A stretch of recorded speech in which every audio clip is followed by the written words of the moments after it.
Hey, it's me, Unapologetically T, and I'm back with another video. This one is about trauma bonds. So, most people probably are aware of trauma bonds. If you're not, I'm not going over the definition in this one. You can go look up trauma bonds. I'm more trying to talk to you about how to identify when you're forming a trauma bond. So I have wrote some things down, and I would get straight into what I wrote down. So it's a trauma bond when you excuse behavior because you understand it. So it's a trauma bond when you excuse like bad, messed up, twisted behavior because you understand it.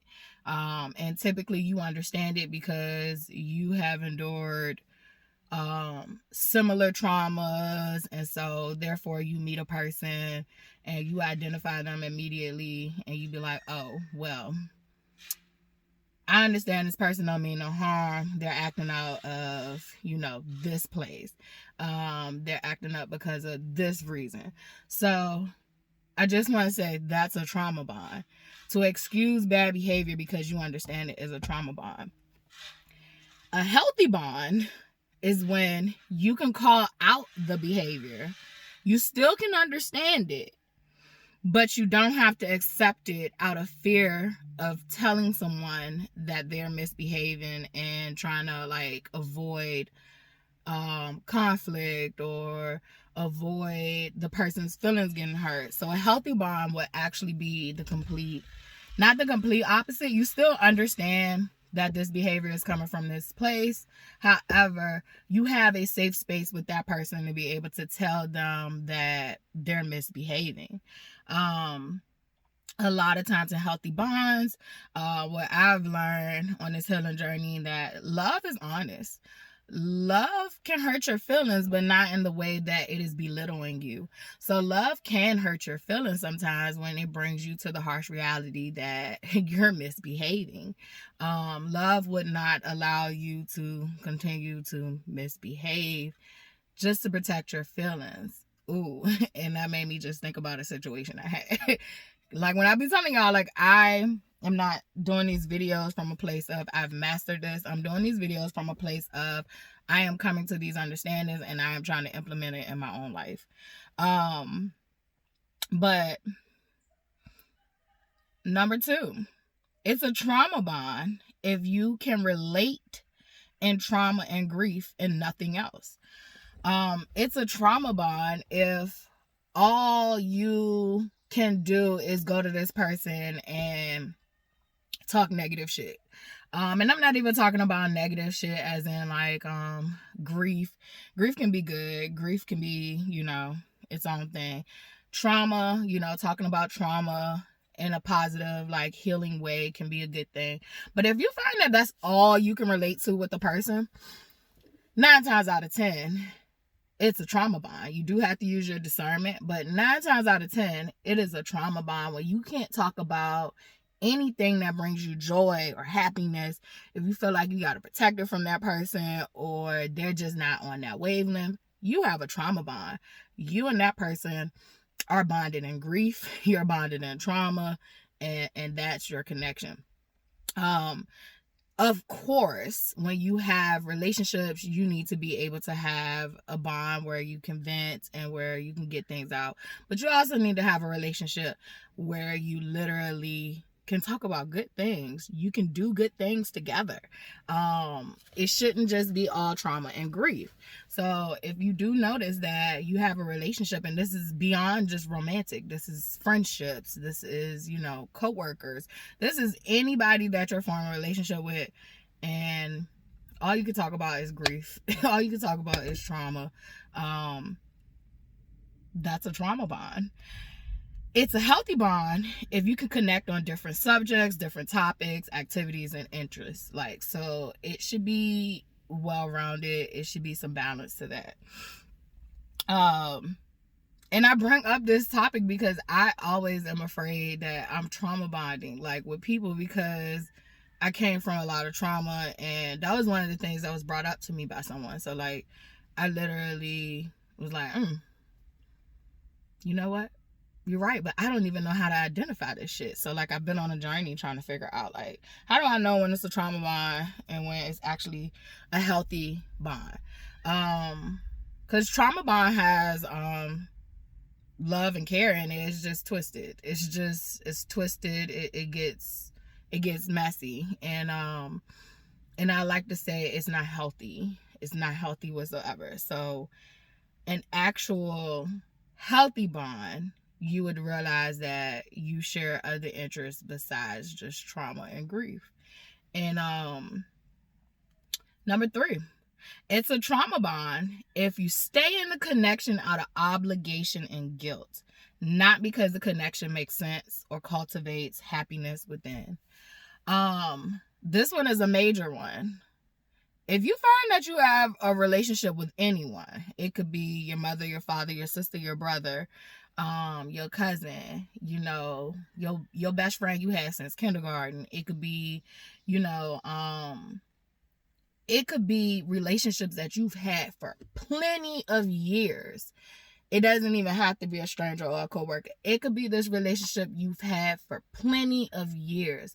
If you find that relationship, you really don't like it, if you find that like when you have to deal with those people, you get anxious, you just have a negative experience even thinking about dealing with those people. Like when I think about this, I think about people going to visit people for holidays or birthdays, and you're literally doing this shit out of pure obligation and you're ignoring what it feels like to you.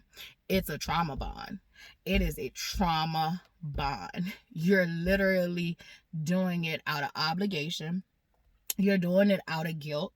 So that means that bond is wrapped up in a lot of manipulation. So if you're not remaining in these connections because they actually make sense to you, they're actually like contrary to common belief, there's reciprocity, y'all both are benefiting from this, you're getting something from it. A lot of people don't, I don't want a relationship where I gotta have, something coming from it. Well, we don't form relationships for nothing. Like, relationships supposed to be symbiotic, they're supposed to be reciprocal in nature. Like, they're supposed to be a give and a take. And if you're just being taken for, if you're always doing things out of obligation and in fear of, being judged because you're not going to do it, or you're holding on to relationships because you feel like the other person isn't going to make it on their own, or the other person needs you, and that's why you're not giving up that relationship, you're in a trauma bond. And a healthy bond is if you truly just love the connection with the person and you just enjoy being there. You literally enjoy being there. You literally enjoy showing up. You literally enjoy having your talks. You literally enjoy that relationship and that connection. But when you feel like it's out of obligation, go ahead and cancel those plans. Cancel that person. Because and it's not all the time. Like, sometimes you are going to have things. Like, I think of raising children. We love out of obligation sometimes. Sometimes we're tired and sometimes we just don't feel like it. So you do have to use discernment. So my situation with my kid is not, I've had trauma bond moments with my child for sure. One example would be a trauma bond with my child is I kept feeling very guilty for the decisions I made as a parent. And she couldn't just get up and go and leave the situation. It was my responsibility to say enough is enough. And I had major guilt about that. And so I started to allow her to do too much with the mouth and too much with just how she handled things. And I had to slowly, the more I healed, the more I could slowly hey, check this. Yeah, I know we both been through a lot. I know I've made some mistakes, but I can't tolerate the disrespect. And it was a learning process that I needed to go through. She needed to go through. I think a lot of people might would have wanted me to check her earlier on, but I couldn't check her because I was dealing with my own shit, and I had to get to a healthy enough point where I could literally forgive myself and help her navigate forgiving me also and forgiving, others and letting go of certain angers, certain things, not even just letting go, but like working through them. A lot of people just want to get over shit. So you can have trauma bonds and relationships that you can't cancel, or that you shouldn't cancel. Just don't cancel your kids while they're underage. Cancel them when they're grown if they act like hellions. But and that's still hard to do, and some people still have to do it. But yeah, like, so you can have trauma bonds and relationships that you need to keep. But the way to break trauma bonds and relationships that you need to keep, you have to have two willing participants who are willing to, work through that things. I cannot stand a fly. Get your ass out. Whew. Sorry, but you have to have two consenting people who are willing to literally break the trauma bond. And you break the trauma bond by simply not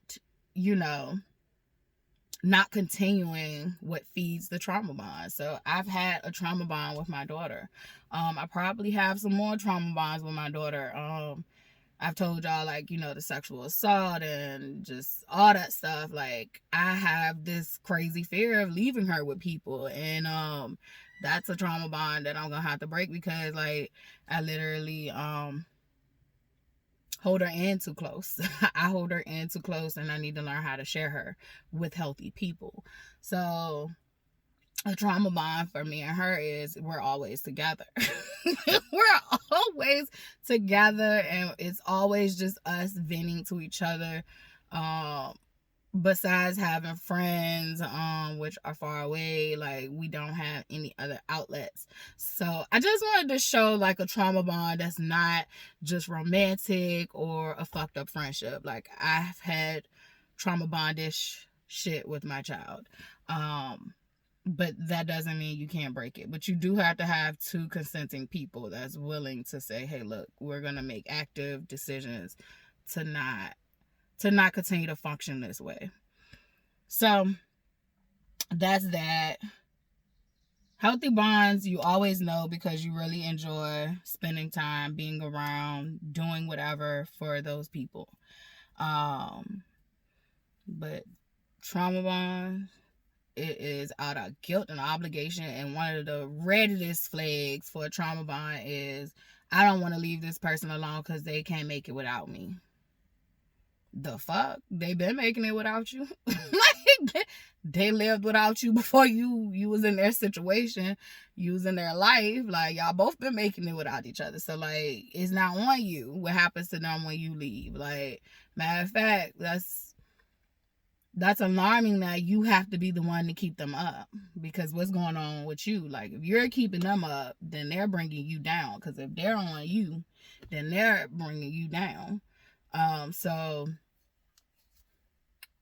trauma bond. I move on to, I think I'm on 4, and if I'm not on 4, then it's 5. It's a trauma bond if there is these very high highs and very low lows and no in-betweens. It's just extremes. So it's trauma bonds if you start to feel like, when you're dealing with this person or this relationship, that a lot of your moments are literally these moments of, I would say, it's a lot of passion. So it's a lot of passion, and this does not have to be romantic. Once again, when I think about it, I can think about this with my mom. Like, a lot of my memories of my mom that are good are, like, really fucking great. Really fucking great. I can have these awesome, like, memories of us doing, some fun things together, or she teaching me something that, like, just really set my brain chemistry on fire.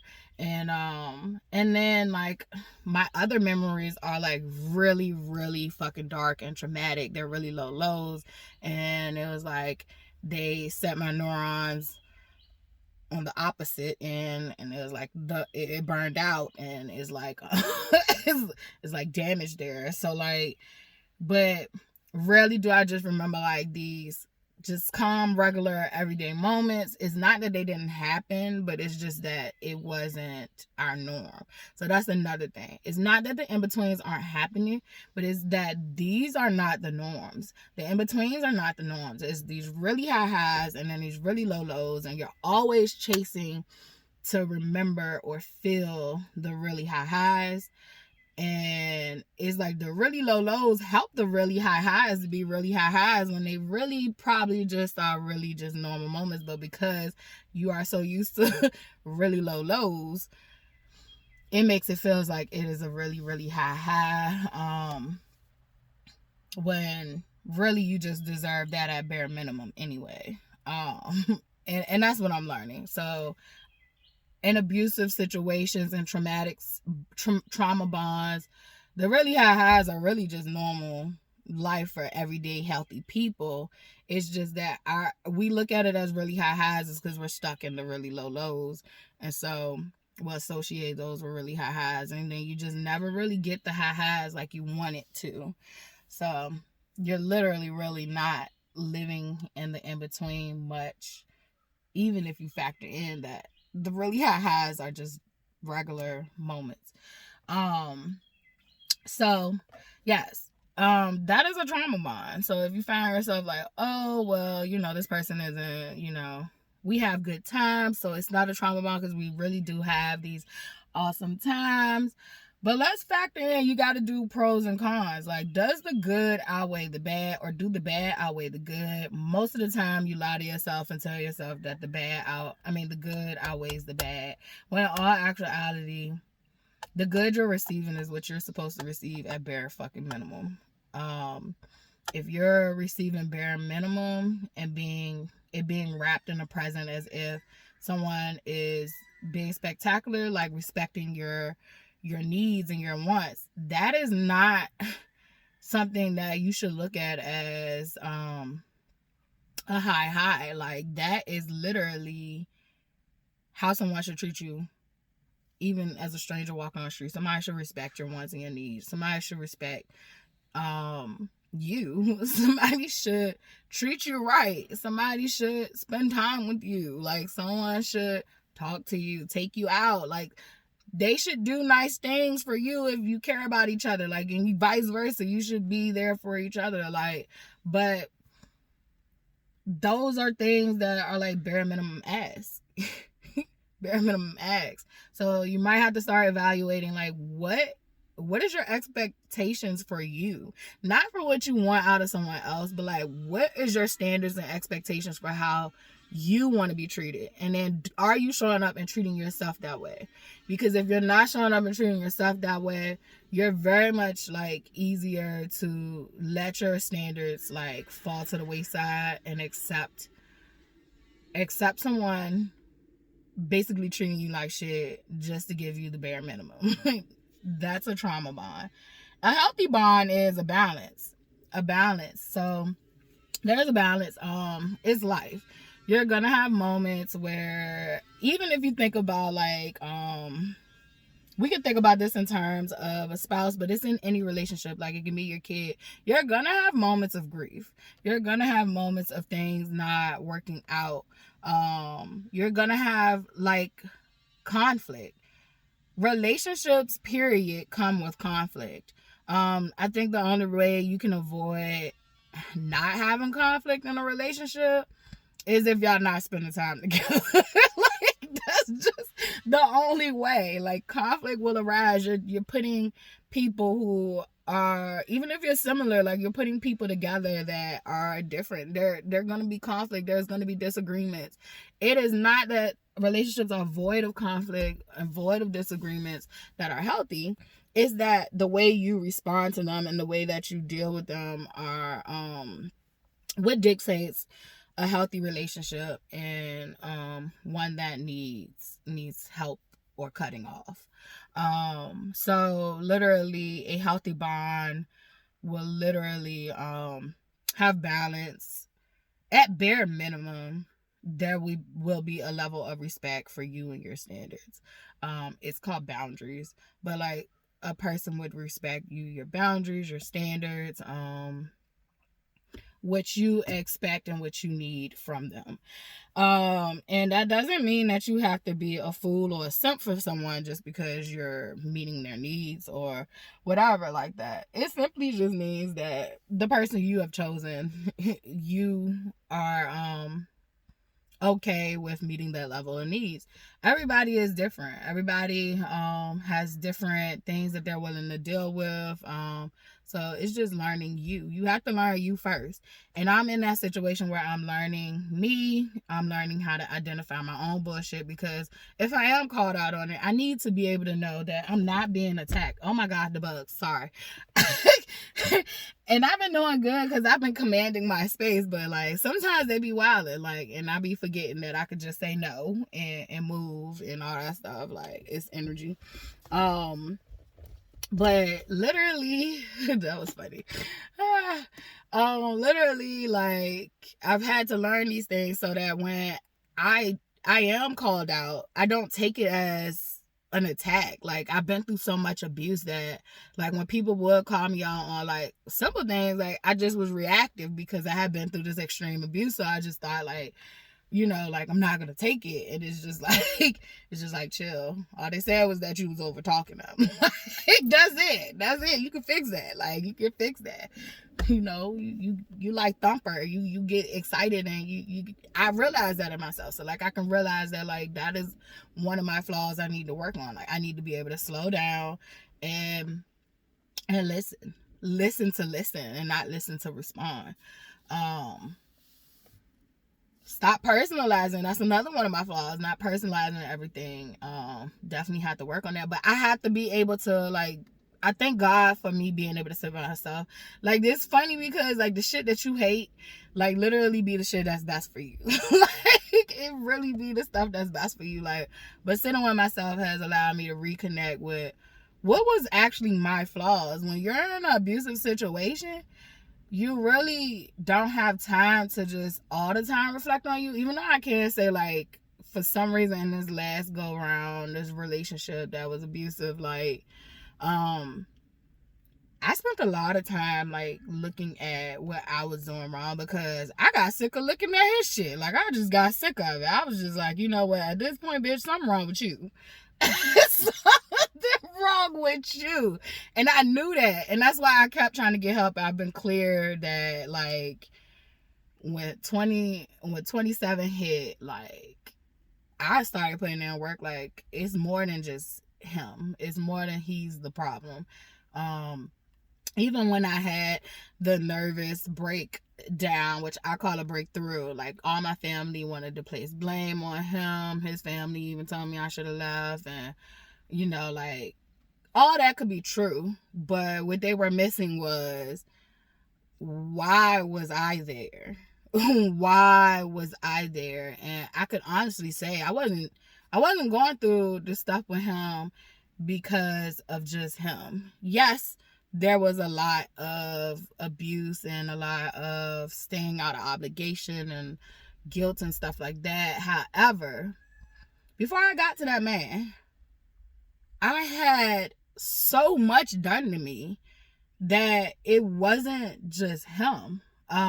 When I finally, like, had this breakthrough, yeah, it was like a Campbell, you know, he was kind of like the hay that broke the camel's back, but he wasn't the motherfucking haystack. He wasn't the haystack. And until I could learn who and what was the haystack and how the haystack had wired me to think and feel about myself and work through all that shit, like, this has been not just me working on myself when he died, you know, in 2023. This has been me working on myself since 2017. 2017 is literally where I said enough is enough. I need help. I need help. I've always knew something was wrong since I was a child, of course. But when I would ask for help, I didn't get it. And so it was now like, okay, you're an adult. Fuck what mom says, because mom didn't believe in mental health. You know, like, it was like, pray about it. And it was like, but God's leading me here. like I've already prayed and I've already asked for God. Like, I'm here because of God. Like, I'm here because of God. And some people got to start to understand that, like, sometimes God is literally leading you to these other avenues and pathways. Like, it's not that God is going to, come down here and bring you a ship. Sometimes the ship is the doctor. Sometimes the boat is, the therapist. Sometimes the boat, the raft is, talking to a friend. Sometimes it's a stranger. Sometimes it's this, is that, is that. So, like, people got to stop just saying, like, oh, pray it away. People are praying. There's lots of people who are praying, and you're literally taking them further away from faith because they're praying and they're listening and following their paths, but you're telling them they're wrong. You're telling them they're wrong. So I'm a big component of, like, mental health and spirituality goes hand in hand. I think mental health in Western ways is looked at more of this logical standpoint. It is, science based, but science and religion ain't that far off. Science is just trying to prove what the fuck the theory is. Whereas religion is saying, I believe it because I've experienced it, or I believe it because it's just something I feel. So, like, science is trying to prove it. Religion is saying, like, I don't need proof. I've experienced it. I feel it. I hear it. I see it. Whereas, and like I said, science is really hell-bent on proving it. But at the end of the day, science changed how many fucking times periodically? Like, they change stuff so much. And then I found so many fallacies and flaws in science myself. So, to tell me that energy is neither created nor destroyed, but you tell me that God is all powerful. Make it make sense. Like, if I'm all powerful, I can destroy some shit. Like, I can destroy some stuff. So that's something that, like, science is definitely ever evolving and ever changing. So nothing is ever always the same. So I went off on a tangent, but it's a trauma bond if it is unequal give and take. It is a trauma bond if you find yourself to be the only one giving. And this is to all my givers. If you find yourself to be always giving, it is a trauma bond. If you find your worth in the relationship to be the one always helping out, you're just as toxic as the taker. Because maybe the taker is still taking because you don't even allow the taker to give. Like, I learned that in my relationship. Like, I was such a person where, like, I'm gonna ask you to do something. If you don't do it, then I'm gonna do it myself, because I grew up having to wait on people to do shit for me. And I don't mean just little things. I mean, I needed needs met, and I wasn't getting them met. So, okay, well, you can't do it. I'm gonna figure out how to do this, or either I learn how to go without. So when I was in the relationship, I noticed that, like, I definitely did not even allow my partner space to figure it the fuck out, to help me, to, you're pretty, but don't come in here, to literally do what I needed. I literally did not even provide a space. I would say, can you do this? If it wasn't done, there was no consequences. There was no sitting down and talking about it. It was pure, like, frustration and fuck it, I'm gonna figure it out myself. And so not only am I carrying my own weight, I'm now carrying his. And so all it did was perpetuate to him that he didn't have to do shit. And I noticed that the less that I did, the more that he did. The less that I fucking did, the more that he did, because he ain't had no choice. And it was just like learning how to relax and learning how to stop, doing things, moving so fast, and not allowing him to actually show up. I do have, like, this very go-getter mentality. I was raised out of poverty. Like, so I don't, and he was too, but he had a different dynamic. He was a hustler in another way. Like, he was a hustler where his money was fast. I was a hustler where my money was earned. So, and anything that I did, I had to earn that shit. And so, whereas in him, I'm not saying he didn't earn his, but his shit came fast. He had instant gratification. I didn't have instant gratification. So, I always had to make my own instant gratification because it just wasn't, given to me. So literally we had two different outlooks on things, and I had to learn that. Like, he's used to, like, shit going a different way, and I'm used to, like, this shit, you gotta put in motherfucking work. Like, you gotta put in work if you want to see the results. And so, like, it was just understanding that we had different languages, and I understood his language, and he had to grow to understand mine. Like, when he started to actually, like, work a regular job, like, he understood a lot more. And still, it was a learning curve because, like, once again, he was a nigga used to fast money. So we just was two different people and how we chose to get it. And it doesn't mean that I didn't understand his lifestyle. I understood his lifestyle very well. It's just that, like, nigga, if I said I need this done, I need it done. And I can't come to a healthy relationship like that. You got to learn people. You got to learn how they operate, how they move. Learn their fucking background. I don't care. Like, if this is people that is, like, family, strangers, whatever, like, long-term friends, you got to learn people and how they function. You gotta ask certain questions, like, how did you grow up? We have to start asking these questions about, like, how do people view help? How do you view help? Like, what does help look like to you? Some people feel like help is you do everything for them, and that's not it. And I learned that, like, in my partnership, like, my partner wanted me to be his mom, and I did. I'm a giver. I'm a nurturer. Like, I did. I played the role. We played roles for each other that we shouldn't have had to play to that extreme. It was very toxic. So just realizing that if you're in a relationship, even if you're the giver, you're the toxic one. Even if you're the giver, you're the toxic one too. You're just as toxic as the taker. Because if you stop enabling, the taker will either move the fuck on or they'll get with the program. And because of the feeling of the trauma bond, I think we went over that up there, that person needs you and can't be without you and can't live without you. Like, because you hold on to that ideology, you typically hold on to being the enabler, and the taker continues to take. So if you don't have a relationship that is give and take, if you find yourself you always giving, or the person only calls you when they need something, or the person only reaches out when they need something, you might be in a trauma bond. Use discernment, because some people just,